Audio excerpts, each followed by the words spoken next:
bertanya silakan. Iya.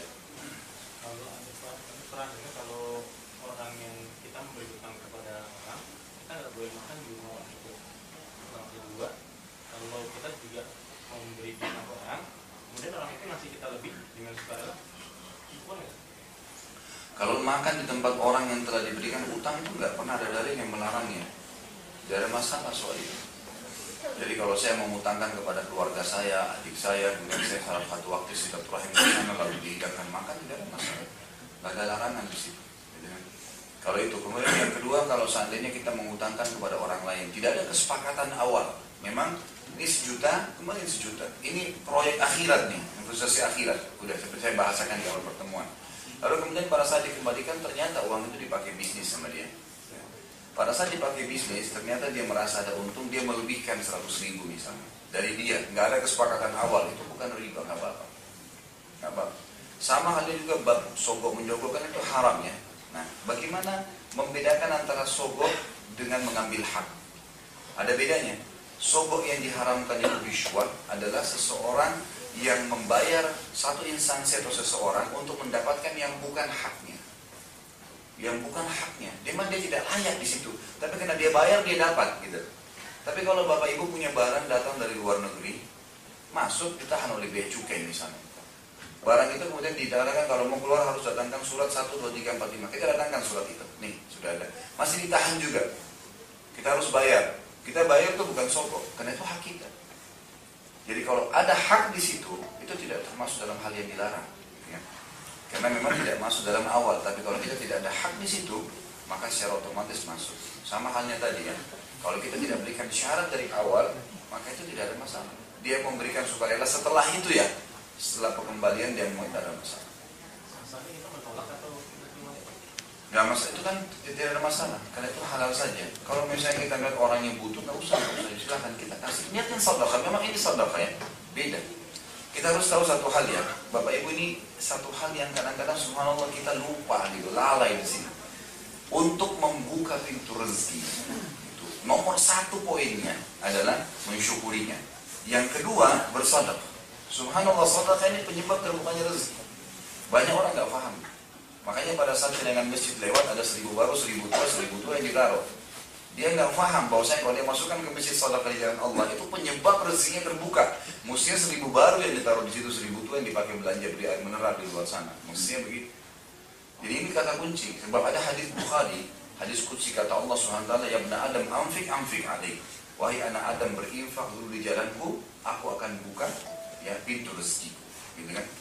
Ini jadi kita harus pahamin. Ya, jadi banyak hal-hal yang kita harus hubungkan memang berhubungan dengan masalah ukhrawiyah kita. Ada lagi? Kalau kasusnya gini Pak, ada si A meminjam uang ke si B. Karena si B ini nggak punya uang, dia pengen membantu si A ngomong sama si C. Dan C ini tahu yang akan minjem A. Cuma C ini mengatakan jangan bilang saya yang meminjamkan, supaya dia tidak dikenal bahwa dia punya uang. Akhirnya dia pinjamkan Ustaz. Apakah si B ini terhadap si A dia menemukan satu dosa bahwa seolah-olah dia berbohong Ustaz. Si A ini mengetahui bahwa ini adalah uang dari dia. Kenapa harus seperti itu? Si C nggak pengen bahwa jangan sampai dia tahu bahwa ini saya meminjam duit, nggak enak. Ya, harus akad jelas. Jadi gini, dalam Islam itu tidak ada akad yang samar.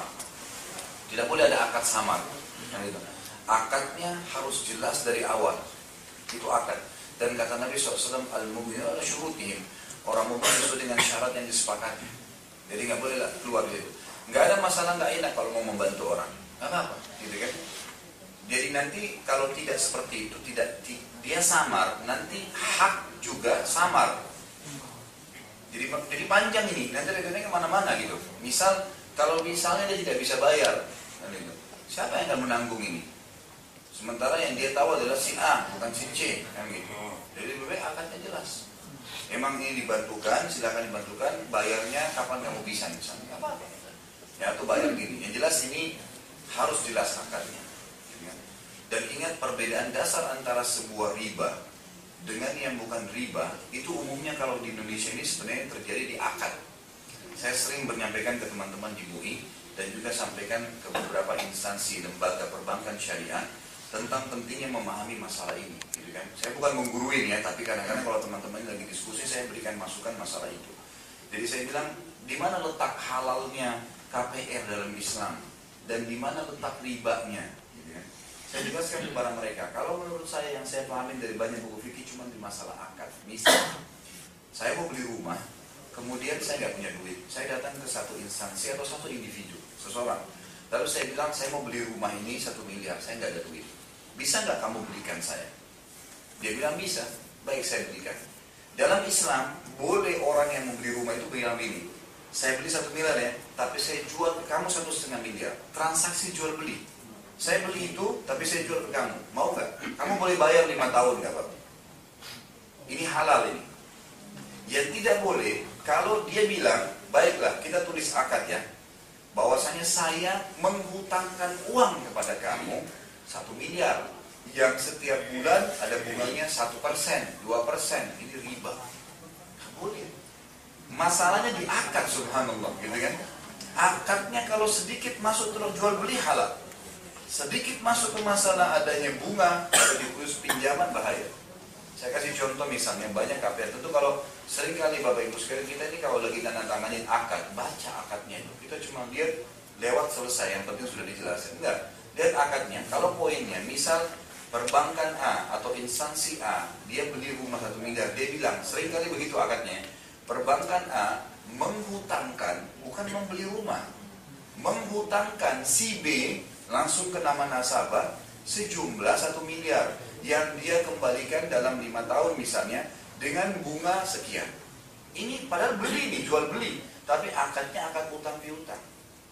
Maka jadi riba. Belum lagi ada unsur kezaliman. Sekarang kalau misalnya putus tengah jalan nggak bisa dibayar, kira-kira bagaimana kalau perbankan konvensional atau instansi ribawi disita uang yang sudah dibayar 2 tahun, hangus nggak?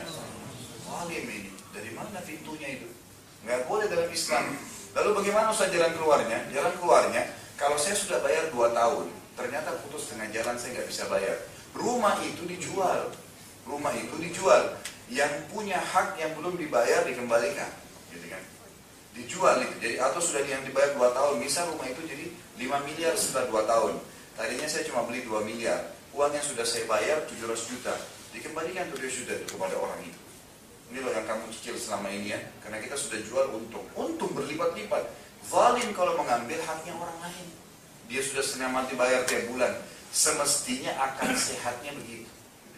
Gak ada kezaliman. Semua akadnya jelas, transparansi, gak ada yang tertutup. Nah, ini penting, gitu kan? Jadi kalau transaksi jual beli boleh, individu aja boleh. Temannya bapak mau beli motor, 10 juta saya gak ada duit. Baik saya belinya, tapi saya jual ke kamu 15 juta.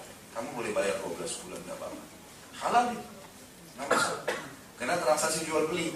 Jangan bilang saya hitung kamu utang sama saya 10 juta tiap bulan berbunga sekian persen ya. Jadi nanti jadi 15 juta, sudah jadi riba. Nah, ini hal yang mendasar sebenarnya, jual beli itu sangat terbuka. Dan ingat Bapak Ibu sekalian, bisnis itu adalah hal yang sangat dianjurkan dalam Islam, gitu ya. Sebagaimana sabda Nabi SAW, Allah membuka 99 pintu rezeki di bisnis, dan tinggal 1% saja, 1 bagian saja di umumnya, gitu kan. Jadi ini memang dianjurkan setiap muslim itu untuk berdagang, berniaga. Bapak Ibu pun maaf kalau sudah bekerja kemudian ada modal, berkumpul, coba usaha apa yang bisa dikembangkan, itu salah satu perintah agama kita. Bahkan kata Nabi SAW dalam hadis Bukhari, seorang pedagang yang jujur itu, kalau dia jujur ya, maka dia akan bersama dengan para nabi-nabi di hari kiamat di surga. Modalnya pedagang plus jujur, masuk sama nabi-nabi di surga. Surga Firdaus yang tertinggi. Itu kedudukan yang luar biasa, gitu kan? Ya, harus ada akad yang jelas, kejujuran dalam transaksi, transparansi produk, itu semua harus jelas, gitu kan? Gak boleh beli kucing dalam karung, jelas produknya.